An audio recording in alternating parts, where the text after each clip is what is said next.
All right, everybody, welcome to another episode of the Alchemy Podcast. I'm really excited for my guest today, Miss Suli. Hey, freaking Dougster, thank you for having me here on my birthday, too. I was about to say, it's a big day today. Yeah, it It's is. the birthday. Today is your birthday. 40th. Black 40. does not crack. Wait, today's the 40th, so it's a big birthday. Yeah. Wow. So when I hear someone say it's their 40th birthday, it reminds me of a quote from, I think it's a lecture, I found it on YouTube, from Carl Jung. And he says, life begins at 40 and everything before that is just an experiment. Okay. And what's funny is I've been doing like human design the last year. Okay. And it's why I've transitioned into a lot of what I'm doing right now. I really feel like this is a new awakening for me and a lot different than the way that I've thought and perceived things prior. So I love that you said that. 40 is the awakening. Yeah. So what did you learn? What was the biggest lesson you learned at 39? A lot of things really just don't matter. Like relationships really is everything. And just the transitioning of like this year, I'm just like recognizing for myself just how important putting in work for authentic relationships really has just like mattered and added a lot of value like into my life. Whereas before that, a lot of work and business. And now I'm in the era of I just want to nurture and be around people that I'm going to do life with. That's it. Just working on those relationships. Because you, when I think of Suli, I think of someone who you grind. Yeah. Like, I know I can count on Suli to put in the work for sure. And I was thinking about this. Because we've worked together. You've been in the Alchemy family. Yeah. Right. We've been bouncing around together for the last couple of years. Yeah. You come to the Alchemy events. And I don't even know where you got started in the sales. I don't even know. Yeah, because ever since I've known you, you've been with Pure, you've been doing solar. Yeah. But obviously you didn't start in solar. No. So I started in 2008. So I served a church mission. Where'd you go? Salt Lake City, Utah. Wait, you went to, where were you raised? So I was raised here in Utah. And then you got called to Salt Lake? I left Utah after I graduated high school. And so I was going to college in California. So I sent my mission papers in from California. When I opened my papers, I was like, fuss that. Is this a joke? Like, I'm not going. Yeah. But anyways, it was the best thing that ever happened because the two APs or church leaders or managers people would look at, not even an hour of getting home from my mission, they both called me within an hour because all I loved to do while serving the church mission was knock doors. I didn't believe in member missionary work, didn't believe in referrals. I believed in street contacting and knocking. And an hour after landing home, they're like, you should go and knock door to door. And I'm like, that's blasphemy. Wait, where did you knock as a missionary? So I spent 16 months in Rose Park. And I ended up starting the only Swahili branch in all of Utah. So I actually got to learn Swahili language. Wow. And worked with that community. And so that's what's interesting growing up in Utah. And I spent 16 months in Rose Park, and it felt like a foreign country to me. Like I felt like I was not in Utah at all. A long story short, just out of ethics, I gave the AP who called me first the opportunity to all right, if I'm gonna go hang out with my mission companions, and you're just giving me a free round trip, like what's it gonna hurt? Yeah. So I'm in. So flew out. Who's he working for? At the time, it was Altera Pest Control, which is now known as Active Pest Control. So I got there, my first summer, and a week in, I'm watching this douchebag of a guy literally sell a bunch and so rude to people on the doors. I'm like, if he could be this rude and sell this many people, I'm sure I could be kind and sell just as many. And long story short, that 3-week commitment turned into 12 summers with the company. And then in 2019, I branched off to start a mentorship company, and that's how I got into solar. And then went and did solar for 6 summers. And now I'm in the era of branching off to Suli and working for everyone and no one. Yeah. So let's talk about those 12 summers at Active, though, because one thing I respect about pest control is grind. They put them, you start at 9 and you're not for 12 hours every day. 1,000%. And the work ethic is fully there, right? Yeah. And so obviously when you started 12 summers ago, you, through that process, you got married, you became a Yep. mom, right? And Kids. you had Yep. kids, and like, so you're playing multiple, you Yeah. had multiple roles Yeah.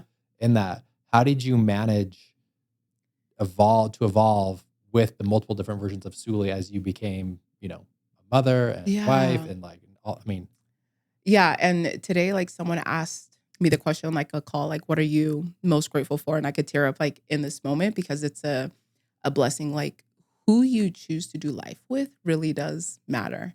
And so being married 14 of the 17 years that I've been in door to door and having someone fully committed to like our family goals and to myself made the biggest difference. Like my husband for the last 9 years has been the stay-at-home parent. I don't even know when doctor's appointments are. Like sometimes I have to be reminded on when my kids' birthdays are. But each one of my kids, I was either knocking pregnant with them or right. My last kid, I had him in 2019. Exactly 4 weeks later, we flew to area. My husband, stay-at-home dad with the kiddo, and I was on the doors exactly 4 weeks and 1 day after giving birth. And if it weren't for him, I wouldn't have been able to show up for my teams, for myself, even for my family. And I'm even one of those like women's. I'm not fulfilled in life being a full-time stay-at-home parent. And we both understood that. And he enjoys being a stay-at-home parent. And so finding that balance just definitely allowed me to show up in the door-to-door space for as long as I have and still do. Like, and how did you guys meet? Good question. It was funny. I was dating, someone complete opposite, like of him coming out of like a really like toxic 5-year relationship. And one of my best friends in high school texted me and was like, hey, you should talk to my brother-in-law. And I'm like, absolutely not. Yeah. I don't do Polynesians because all they do is wear white tees. They're mama's boys and they have shitty credit. And she was like, no, he's so nice. He's so like complete opposite. And I was actually doing pest control when she was like, you know what, just, give him a call. I ended up letting her give him my number, and he called me while I was doing preseason for pest control. And it was during conference weekend of church stuff like going on. And I was like, hey, if you want to talk to me, you got to do it after these hours. I normally knock until 9 p.m. Can you talk to me after 9? And back then we didn't have unlimited minutes. Right. And I didn't know till we got married what his phone bills were after 9 o'clock, which were like $300-$400 a month because you don't have unlimited minutes. And I was that girlfriend that was like, I knock doors until 9. I'm available after 9 p.m. Like, you can call me then. Anyways, we ended up being official before we even met physically in person and married not even 11 months later. So it was quick. Yeah. And I'm just one of those people, once I know. And 14 years later, 3 kids and a bunch of businesses, here we are. Yeah. It sounds like you guys have really strong communication, right? Because to have that system that you have, like that isn't by default, right? It seems like it was created by design. And growing up culturally, like he's full Samoan, I'm half Tongan, half Black.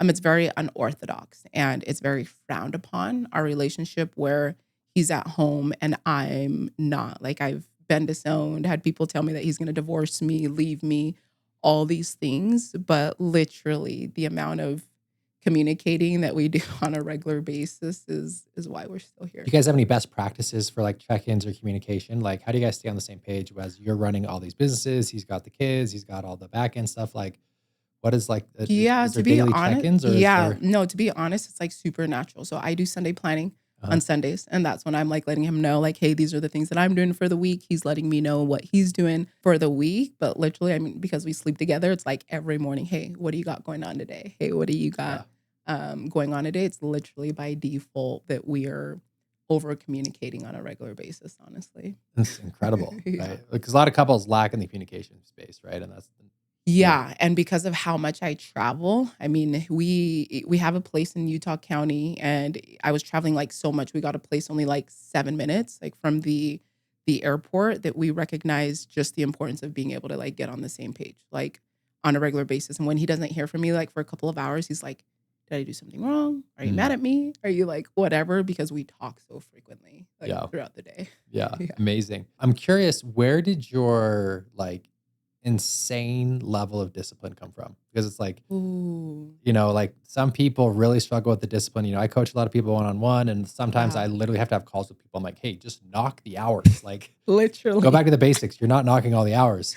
And for you, that's never been an issue. Like, No. you knock the hours all day, every day, relentlessly after 15 1,000%. years. Yeah. Like, where does that level of discipline come from? There was like this quote, like someone said when we were interviewing, like, if you want to solve the problems in your sales career, just knock more doors, like type of thing. Growing up in a family and in a culture and a community where we had absolutely nothing, like making $40,000 on an annual basis was what I grew up seeing. We were on like food stamps, we were on like WIC, like shopping at thrift stores. And I knew by the age 7 that I didn't want this lifestyle for my kids. Like my parents or my grandparents that I was raised by, like I couldn't even afford, name brand socks or underclothing. But I watched my grandparents and my grandpa work so hard for that 40K, like up early and out, come home, have dinner in bed and up and repeating, like never complaining. What did they do for work?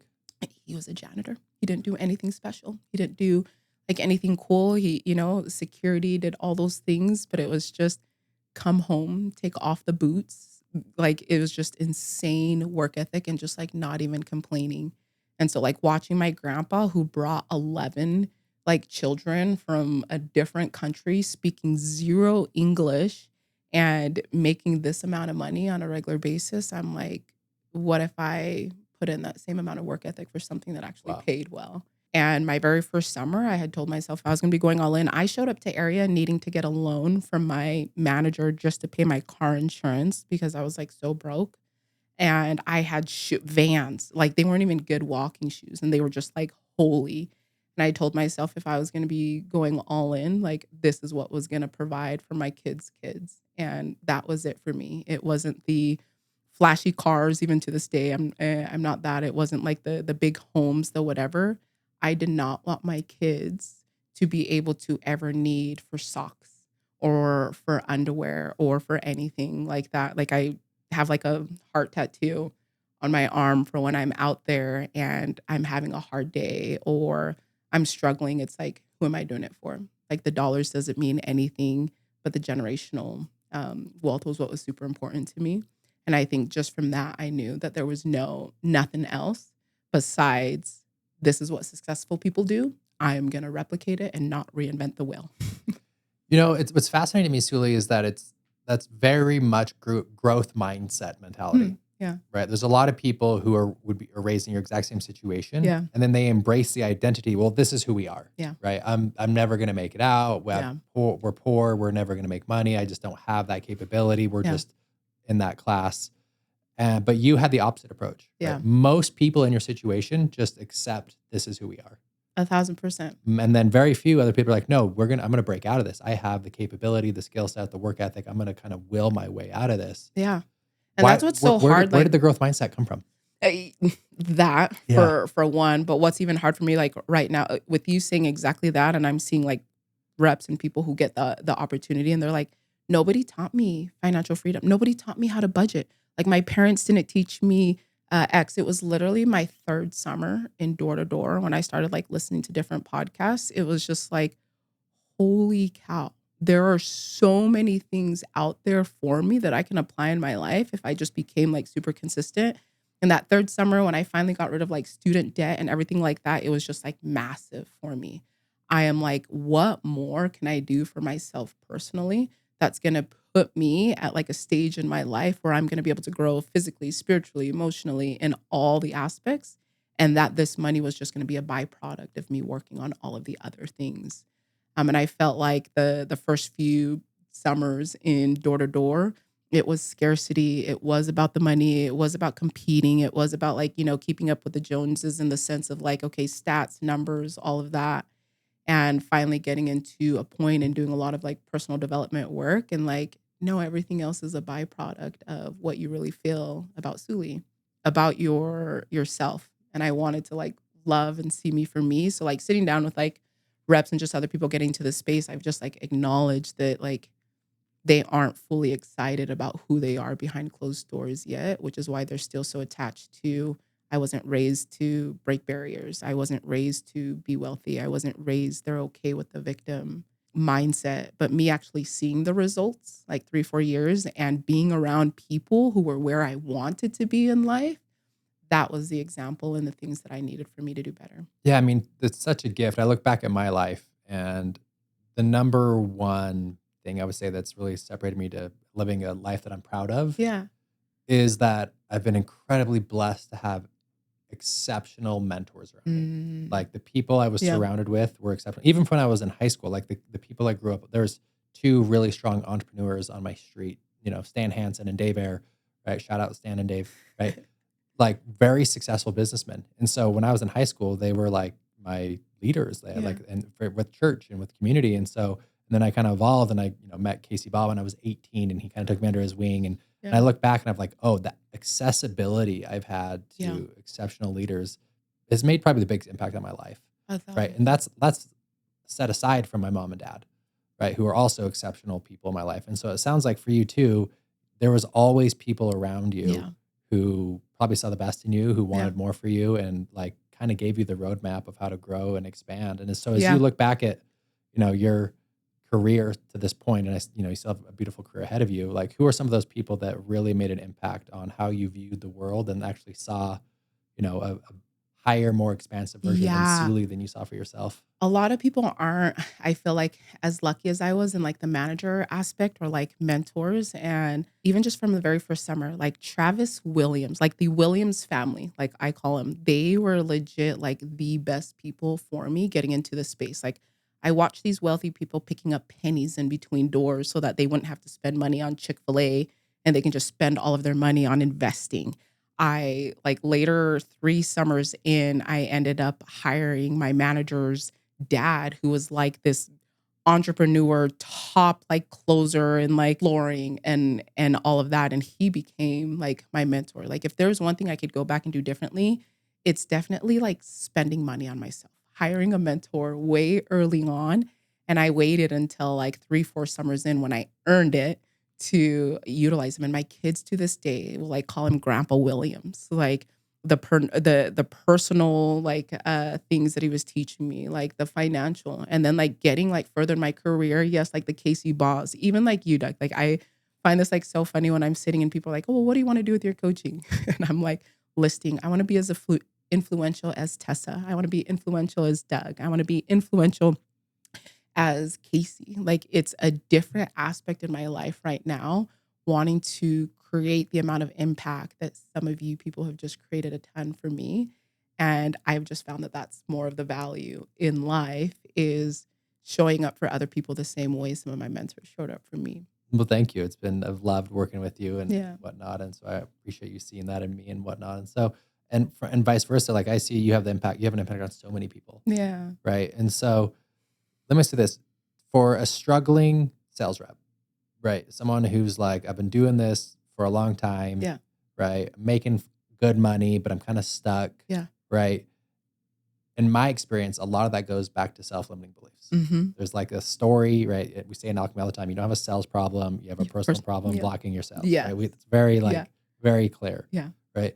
How did you overcome and continuously evolve and recreate Suli multiple times from, because where you were when you first got recruited, where it's like, hey, I have holes in my vans, to where you are now as a multimillionaire, multiple Golden Door winner, multiple investments, multiple real estate property. Like, you don't come to that person overnight. You have to evolve multiple times. 1,000%. Every time you create a new version of yourself, you have to kill that version of yourself and then recreate it and then kill it and then recreate it and then kill it. Right. So for you, how did you navigate like continuously expanding? And when you did get met up against a self-limiting belief, right? How did you A, become aware of it? And B, how do you move through that? Okay. That was a lot. Yes, but awesome question. Like, first of all, Doug, because it's exactly that. Like, it's the evolving and killing that person. I got into the door-to-door space, and my first out of the gate limiting belief was like, I'm not as good as these white men. When you look at door-to-door and when you come there, it's just like these white blondes, beautiful blue eyes, like nice vehicles, can afford mentors. And I am like, oh my gosh, this colored girl who can't even afford, fast food, like on the weekend. That was my first limiting belief, was that like, I'm not going to be able to keep up. like with these guys. They've got the resources, they've got the tools, and having an awesome mentor like Travis during that time to remind me like, hey, like you're capable. Look at how many deals that you're doing like on a regular basis. I was able to let go of that belief when I realized that people were reaching out to me like asking for feedback and asking for advice and like, hey, how are you selling this way? How are you doing this? My next phase of limiting beliefs or stories that I was telling myself, it is very hard as a woman in the female space to recruit and to run teams. And so once I left from just being a rep and wanting to keep up with the beautiful white men, it then became like, now it's time to run a team. I'm like, there's no way. Like I can't recruit. It's just like the mission. That's why they only have men managers. Like there's no female APs, and it's the same thing in door to door. And I feel like the reason that I wasn't retaining or recruiting well is I bought in to that story of I can't recruit, I can't do any of that. But during that time, I had multiple therapists. I was going to therapy for mental health, for cultural things, just for a lot of different dynamics, and learning to love who I was and getting people like, hey, are you going to be running a team? Hey, can you come and like co-manage here? It was really people who I surrounded myself with that wanted to work with me, that was giving me the courage of like, hey, I can run teams.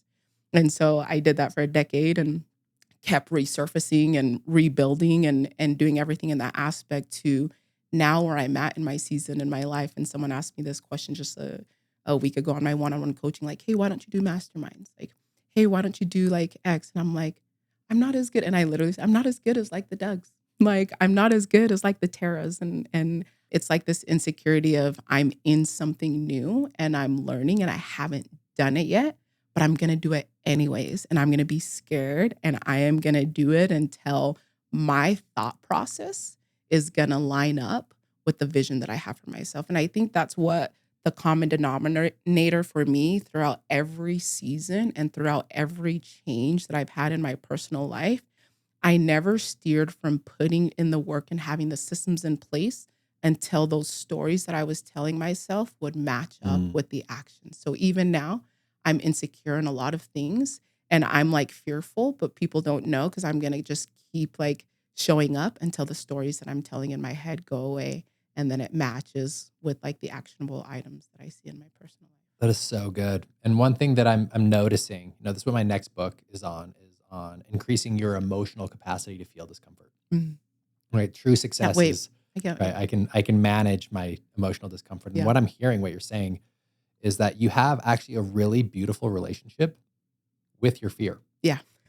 Right. Most people feel fear and run. Yeah. Turn it off. How do I avoid this? I'm going to do everything in my power not to feel this. I'm going to avoid this. And by doing so, it creates a lot of disruption in your life. Yeah. Right. However, you still feel fear. Yeah. Right? I just want to make it very clear. Yeah, Successful people still feel fear. And actually, here's the indicator. Successful people are really good at feeling their fear. It's like fear's here and that's not a problem. Yeah. Right. I notice it. It's here and you address it anyways. Right. 1,000%. So one common trend I'm seeing through all of this is like you show up. Yeah. There's a lot of fear. Yeah. We work with it. Yeah. You don't avoid it. You don't run from it. You don't hide from it. You don't try and minimize it. You don't try and suppress it. You just work with it. It's like, it's here. I'm feeling the fear. I'm going to keep going. 1,000%. Right? And one thing I want to talk about when I highlight it is it's like the point you made is really powerful. In Utah, and door to door, everyone is white, male, right? And that's the culture. Yeah. What is it like being not only female in the space, but also being colored in the space? Is that, was that intimidating or? Yes. And it also, I love it and I've grown to love it, like especially recently over the last 5 years, to be able to recognize those of us who are going to have the victim mindset in coming into the space. And one thing that I enjoy teaching in different organizations and whatever are speaking directly to people of color in the door-to-door space. Like, hey, we can choose the victim mentality and we can come here and say, we're not as good as so-and-so, or we're getting cops called on us because of our skin. Like, I love being able to live it and know, like, you don't have to believe it. You don't have to do this. And at the same time, I think that I've had a more non-feminine energy over the last decade because I've come in knowing all of these stories and that like the odds are stacked against me. So I have to show up more like dominant. I have to show up more like decisive. I have to show up more like, fake it till you make it, to now transitioning into this era of like, no, I didn't really need to. Like, I didn't need to prove myself in those aspects. It was a story that I had in my head that I was showing up that way. Being Black, being a woman, being a VP, being a manager in door to door is one of the toughest things. Like, I feel like it's even tougher than like childbearing. Like the emotions, the stories, the respect that you need to earn. It's like an ongoing struggle that I still have to manage and recognize that like I don't need to earn it. I don't need to prove it. I can just be and know that it's happening like at the same time. And how did you come to that realization? Because that's very profound, right? It's like that's a pivotal moment of literally switching like from, hey, I have to hustle for my worth to I am inherently worthy. Yeah. And that's a life-changing paradigm shift. Outside of therapy and mentorship, like when I'm talking to you guys about like human design, and these were a lot of things I never believed in, like growing in like the culture of like woo-woo is anything, outside of like religion, but really deep diving into like my gifts and really understanding like what drives me, what emotions are sitting in the driver's seat, like what stories that I grew up as like a young child who felt abandoned, like all these things. Like, what was I trying to prove myself? And it was over the last like 12 months of really just deep diving to what I felt like I was born with, which is the things that I got insecure about, that I am dominant, that I am a straightforward human being, that I do outwork most people, and it's okay to not be insecure. Like, I come to learn that the things that I was insecure about and creating stories really were like the gifts that I was born with, and I don't need to focus on portraying it because it already is there. Yeah, and really stepping into those and using those, what you thought were weaknesses, actually as strengths. Yeah. I mean, and one thing too that you keep repeating that let's highlight here is the power of hiring a coach and a mentor, right? And again, obviously, I'm biased. I have a coaching company, but if I look back at my career, right, it's like, my view on it is this: until you're making $300,000 a year, that's kind of the number. Yeah. All of your excess money should be back into personal investment, personal growth, right? Yeah. Until you can learn the skill set to become the type of person who can make well over 300,000. You have a skill set problem up until 300K. That's my belief. I look at my taxes for like 6 years straight and over $100,000, like literally on personal development, like paid back in full. And that like 100,000 is literally what people are trying to make like in the summers, and I'm turning around and like investing it into myself, which has brought just like 10x. And I punch myself sometimes, and I'm like, what if I just did that the first 4 or 5 years of my door-to-door career? Yeah, I look back, 2018 was pivotal for me. That was the first year I invested 6 figures into my personal development. And I mean, that's when I got into the psychedelic space. It's when I did Summit, entrepreneur courses, right? And that built the foundation of what alchemy is. Yeah. And if I didn't do that, I have no idea where I would be right now. Probably at knocking still. 1,000%. Most of my investments, business relationships that like I've actually like kept, it's through getting in coaching programs, masterminds, retreats. Like, it's beautiful. Yeah, because I think it's one thing people tend to overlook is, sure, you're going to get really great content. Yeah. If you work with the right coach, obviously there's a lot of imposters out there, but it's a lot of it too is the people you meet through it. It's being surrounded and getting access to people who are doing what you want to do, make a positive impact. It sounds like, from our last conversations, that's something you're leaning into now, is creating that environment, creating a community to inspire other women. So what was that moment for you when you were like, okay, I feel like I'm being called to step into more of a leader mentorship role? Yeah. Right. It's hard because I had like from leaving from pest control, it's how I accidentally got into solar. Like, I was just starting like a small scale, like, hey, I want to just be a mom. And I think my call was only like $125 like per person. And I realized watching this woman how fulfilling it was for me, seeing them win, seeing them feel like, oh my gosh, I can go and do this. And the interesting dynamic, and I'm like, okay, now I'm saying this publicly, but even to all my reps, everyone over the last 6 years, I'm like, if you're going to do something for you, you are going to hire someone that has nothing to do with your company, has nothing to do with your manager, has nothing to do with your team, because at the end of the day, it's going to be an objective look. Totally. And then finally, when I got to a place of like, hey, like there are some things that I'm exhausted about in the space. And it's how I showed up as a manager. Like, how do I show up as like the leader that I want to be? And it's now transitioning like into this like mentorship like role. Like, what are some ways that I can like show up and like provide that I didn't necessarily see in the door-to-door space, and being able to have neutrality, being able to be objective and literally just like connect people with, and it's not going to do anything for me as far as an override or as far as a whatever. I'm like, I am turning into the person that I'm telling all of my reps, go and hire someone that has nothing to do with your company, because they're going to look out for your absolute best interest. Yeah, it's really important to have Yes. someone on your side that has no financial gain or preference in your decision making. Yes. And, when I go back and hire my coaches, I want to make it very clear that there's people that have nothing to do with anything that I'm doing. Yes. Right? They can just look at it from perspective and their unique talents.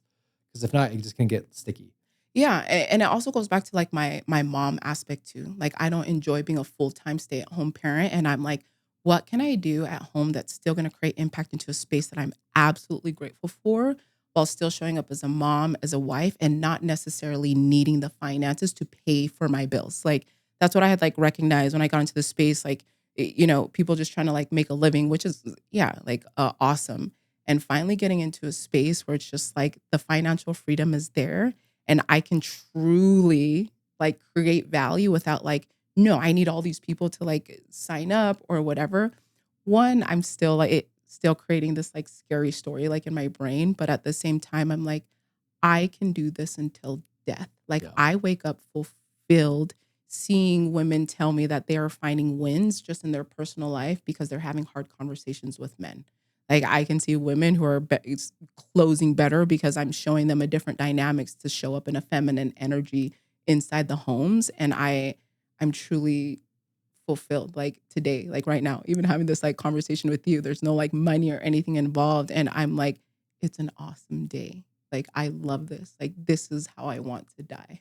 Yeah. Ultimately. Just fulfilled. Yeah. And part of you, the reason you're able to get there, because I do want to talk about this, is when you first get started in door-to-door, it's like, I need my basic needs met, right? Yeah. And then you get a little excess cash, and then you start deploying it, right? So, and one thing you've done at a top 1% level is not just sales, but investing. Yeah. You've been a phenomenal investor. Yeah. Right? You've crushed the investment game. Yeah. Right? And I would assume, I won't speak for you, but you probably made more in investing than you have on the doors. Yes. Right? Now at this point, 15 years into it. Yes. Right? Now I do. What was your introduction into real estate or investments? And actually, I want to hear some mistakes that reps make when they first get into investing. Yes. Okay. So again, I was really blessed in like the leadership, like my very first, like I'm just thinking about like Travis and watching these like very frugal managers like around me invest. And so a lot of the investments that I got into when I first started in the door-to-door space, it was shared. It was like absolutely trusting people who knew more than me. So it wasn't like going and getting my own properties. It wasn't doing this. Obviously, I would be a lot further along. But they would be like, hey, Suli, we're investing in this. Do you want to put like 5K? Do you want to put whatever? I'm like, oh, how many pest control accounts do I need to service to like to do that? And he would give me like a number, an incentive, and I would do it. And he would invest, for me. And my own first real piece of real estate was him teaching me like, hey, why don't you just get a house and stay in it? Like, start renting things out. And so my third summer into door-to-door, I did exactly that. Hey, what do I need to do to get a down payment, get rid of all of like my student debt? We ended up buying a house in Moreno Valley, like this little like beat up, whatever. We fixed it up. I was renting out rooms, renting out like anything that I possibly could. And we had purchased that home for less than $200K. And we waited to sell it 6 years later for almost $500,000. Wow. You could take that cash, go and do like whatever. But that was like my first taste of, where can I put 50K? Where can I put this? So we did exactly that. We purchased our next house almost full cash and then started like renting it out, literally rinsed and repeat. But what I found is if I put a lot more money into things like storage units or into like real estate like companies, I was finding a lot more cash flow coming through. So I started exactly like this, being in masterminds, getting into tables with other people like, hey, I'm running this investment. Hey, I'm running this. And so probably for like 5 years straight, all I'm doing was 50K that I make out of the summer. I'm going to put here, I'm going to put here, I'm going to put here. And all of that shit has just like added up. And I had this conversation with the hubby. He comes from a culture. We don't do that. You don't put money somewhere that you're going to make a return 10 years later, because that's what's happening right now. Yeah. It's been 5, 10 years later that the return is starting to make sense. And in the family that we're in, it's like you just give back like everything, whether to the community or whatever. You don't just go and invest. And we spoke about how I was putting away 20 to even 80% of my checks from like summer 7 to just this last year, 70 to 80% after house, everything paid for. And someone asked, what was the worst investment that you made? And I don't think that it was the worst investment, but a few years ago, I had put $100K into a business and into a company that ended up like going under $100,000. And to anyone else, that would like be a big deal. And this is while I was like in solar, and I flinched. I adopted this mindset from Dave Ramsey that if you are willing to invest whatever you possibly can, and it's not even going to put a dent into your life or whatever, you do it and you simply just forget about it. And although for an hour, recognizing that that company went under and I just lost $100,000 after my husband told me that I needed to slow down on where I put like our money and our investment. It was the person who owned that company now having a different business and relationship has paid me 3 times fold what I lost. And he didn't need to, like whatever.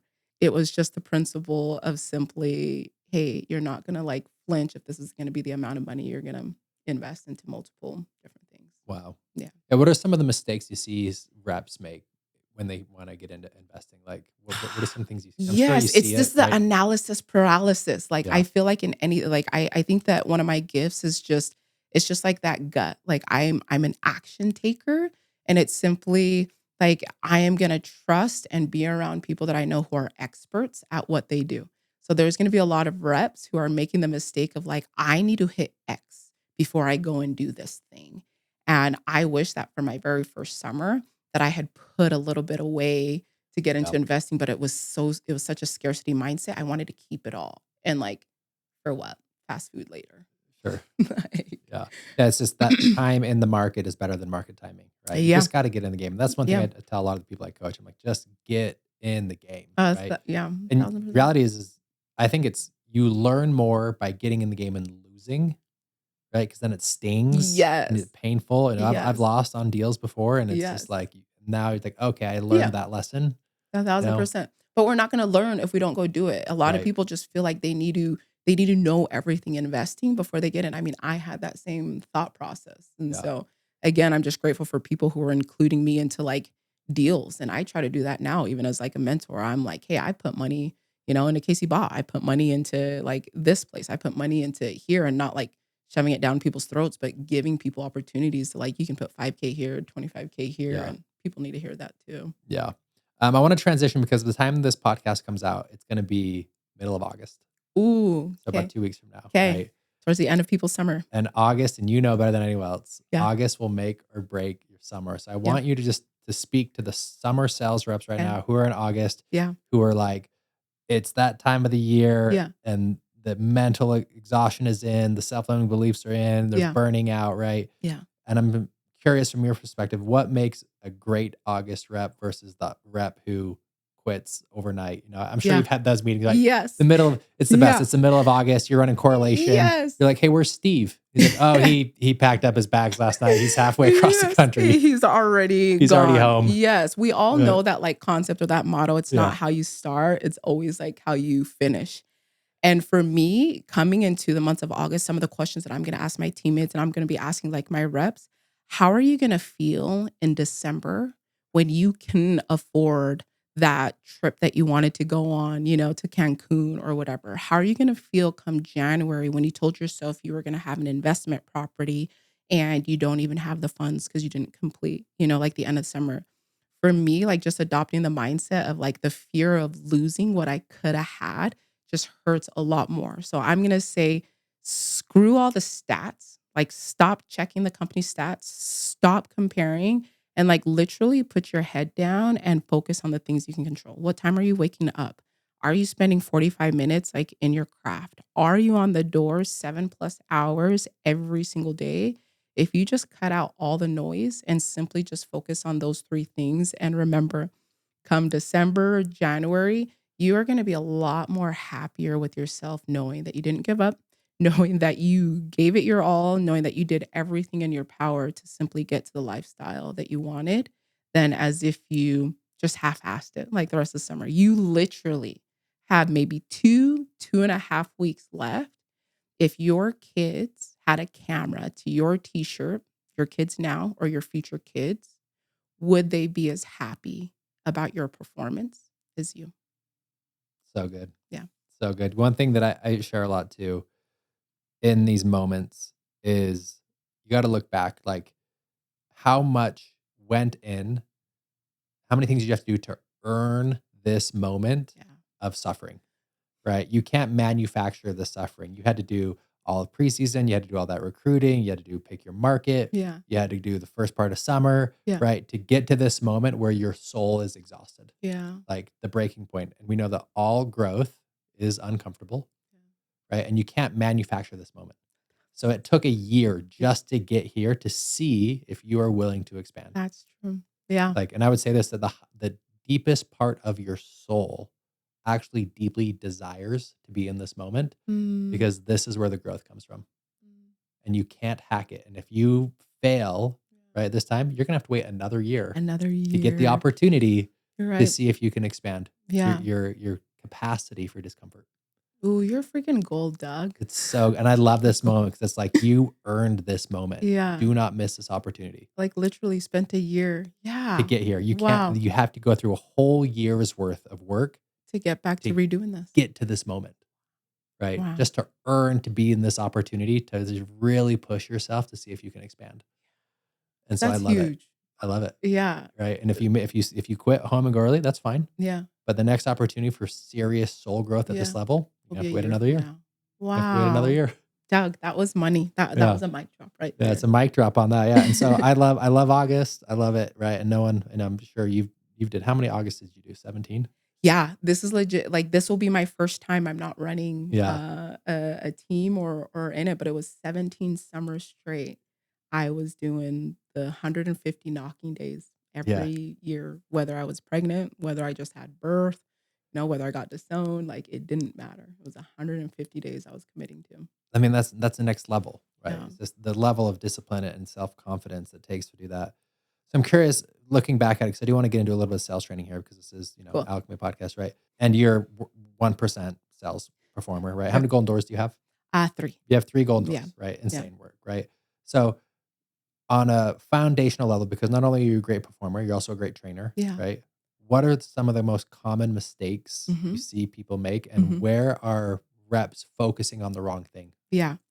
I used to teach this too, and a lot of people are going to teach you just know your stats, just know your numbers, just know all of these things, which is great. What I think, like for me personally, there's a lot of people who are born great in sales. My brother is one of them. I'm ADHD. I'm a slow learner, but once it clicks, like it's a wrap. So for those like non-high producers or those people who are trying to be super consistent and close the gaps, the one thing that separates Suli Zinck from most people that I have ever known is I have spent 17 years spending 30 to 45 minutes in my craft before I even touch a door. Not even before I touch a door, before I even show up to correlation. Even on vacation, even now, it's my birthday. I woke up and I wrote out my closing script. I don't even plan to go in a home like anytime soon. And so I am going to suggest if you want to close the gaps, especially for those of us who aren't born awesome salesmen, you are going to treat your craft like the dollar amount that you want to have in your bank account is going to be like your first step. And then it's going to be knowing your numbers. It's going to be knowing your stats and spending at least 6+ hours on a regular basis outside of your freaking office. And then most importantly, like for me, what has made like the biggest difference is having someone that I have hired that I have to be held accountable to. I have multiple mentors. I have multiple people that I literally pay money and invest to because it's going to hurt if I'm not doing what I'm supposed to do to be able to show up. So focusing on your craft 30 to 45 minutes, whether you're on vacation or whether you're home, spending time on having a mentor, someone who's going to simply hold you accountable. And like the biggest thing is like doing the things that you said that you're gonna do. A lot of people, especially in the solar space, the only practice that they get is when they're in a home, is when they're in an office. And if you want to separate yourself, what you do off the doors is going to matter more than what you do on the doors. And I really want to emphasize when you said know your stats, Mhm. because the reason knowing your stats is so important is because it eliminates the emotion, Yes. right? If you know your stats, where it's like, hey, if I knock on 12 doors, Mhm. right, and I give 7 door approaches, Yep. I'm going to close 1, Yes. right? I'm going to get 1. If I knock on 12 doors, I'm going to sell 1 account, Yep. right? That was kind of my numbers. I knew that. So I knew that when I went That's out for the awesome. day, it wasn't, oh my gosh, am I going to sell? What's going to happen? I better sell today. No, it's just Yeah. like, oh, I just need to go knock on 12 doors. Yes, that part. See, for Right. me, it was like a little bit higher. Like right now in solar, I need to get to 66 doors to have 8 qualified conversations. From those 8 qualified conversations, I'm going to set 4 of those. From those 4 appointment sets, 1 is going to close. Every 3 and 4 of my closes will get to install. Yeah. So first knowing the craft, and then yes, removing the Yep. emotions, because you know your stats is Yeah, going to make it a just difference. completely eliminates Yeah. the fear. And then if you wake up on a day and it's like, listen, the pre-door dread, Yeah. never going to go away. Yeah. You're going to have Never. pre-door dread for 17 years Yes. knocking. You're going to be driving out to area and be like, holy shit, I'm so Yeah. sick of this job. I don't Yeah. want to do this. Yeah. I'd rather go to Arctic Circle, whatever Yeah. it is, right? And so that's going to be there. Yeah. And then you just go back to, I just need to knock 12 doors. Yeah. You only need 12 doors, right? If I just knock 12 doors, we're good, right? Yeah. Vivint deals were a little bit easier than the solar deals, right? Yeah. You know that, Yeah. right? So anyways, but it's important to know that, because a lot of mistakes reps make is, especially in August, the emotions are high, the burnout is high, the overwhelm is high, it's Yeah. Groundhog Day, we're exhausted, we're tired. Yeah. And so all of these emotions tie in. And one of my favorite quotes on that is, fatigue will make a coward out of anyone, Mm. right? So when you're tired, Yeah. when you're hungry, you're sleep deprived, you're dehydrated, right? You're going to choose comfort. Yeah. You're going Always. to want to Mhm. choose comfort. It's Mhm. true for me. It's true Yeah. for everyone else, For right? me and So, working out. right. You're going to want to choose comfort. So I know that when the fatigue kicks in, I never want to have to make a decision in a fatigue state. Yeah. Because if I have to make decisions in a fatigue state, I'm going to choose comfort. Yep. Yeah, I'm not better than anyone else. I'm the same way. So I want to set my situation up in a way where it's like, I'm going to make the decision before, Yeah. right, I'm in a fatigue state. And so for you, you said something really powerful, right? Are you putting in 7 hours a day? Yeah. And so I know with you, Suli, every day, right? Regardless, rain or shine, Rain or shine. August or May, Yeah. right? Suli's getting 7 hours Yeah. of knocking in. And 1,000%. and here's what's crazy. The eighth wonder of the world is compound interest. Oof. Right? You know Where that did I one, hear that? right? Yeah. Yeah. Compound interest is Yes. magic, right? You take 17 years of 45 minutes of mastering your Mhm. craft plus 7 hours of knocking. Mhm. Like, no wonder you have 3 golden doors and a multi-million net worth and real estate portfolio the way you do. Yeah. Because it's the work compounded. Compound and, interest. and let me Yeah. ask you this.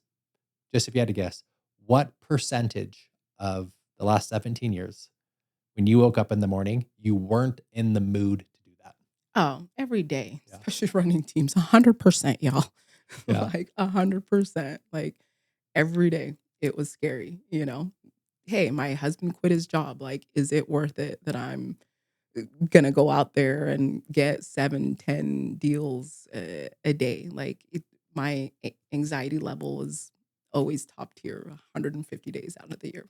Yeah. Again, so so high. circling back again to my topic of my next book, one thing that I really admire about you is you have a very large capacity Mm. to handle discomfort. Yeah. Right? I don't want to do this. Yeah. I don't want to knock for 7 hours. I don't want to study for 45 Yeah. minutes, but I can handle that discomfort. Yeah. I did it. Right? And at the end of the day, successful people are the ones who stick to the plan, Yes. Despite the especially when mood. their mood changes. Mhm. Yeah. Right? So for someone who is in a rut, let's say they've stopped going to the gym, they've stopped working out, they're not knocking all the hours. Yeah. They're just in kind of a flow of passivity. Yeah. How can someone get out of that funk? Where would you start? Finding an accountability partner. So right now in my phase of like my career, I just run like experience blitzes just for like any company. And what I have found with like these experienced reps who are like coming, they're like, oh my gosh, how am I producing? I'm doing the same things that I'm doing back home. I'm putting in like the same amount of effort. And when you break it down the nitty gritty, they are not, because nobody is holding them accountable.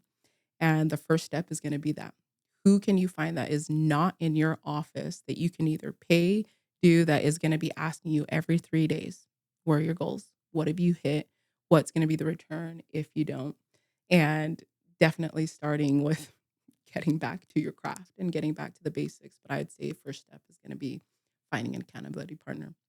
And I would be a good one. Doug would be a good one. Yeah. So tell us more about that, right? Because I know you curate these experiential working opportunities. Tell us more about that. Yeah. So one of the things that I want to change in the door-to-door space, I'm not a fan of like the non-competes. I felt like I was chained to companies and people and things because of it. And I wanted to create this sense of like, hey, more abundant workspace and how you just like create value, and it doesn't matter where people come from or who they decide to go back to. And so in my mentorship program, I'm like, hey, I want to work with like managers and let them know I'm not here to recruit. I don't even have an office. I don't even have whatever. I want to add value. I want to up level your office, and I want to invite people to come so that they can learn from us and go back to where they came from and up level their companies and up level their offices. So that's what I've been like curating, is a space where experienced reps who get overlooked, meaning we just kind of expect them to hold themselves accountable. We kind of just expect that they already know what they're supposed to do.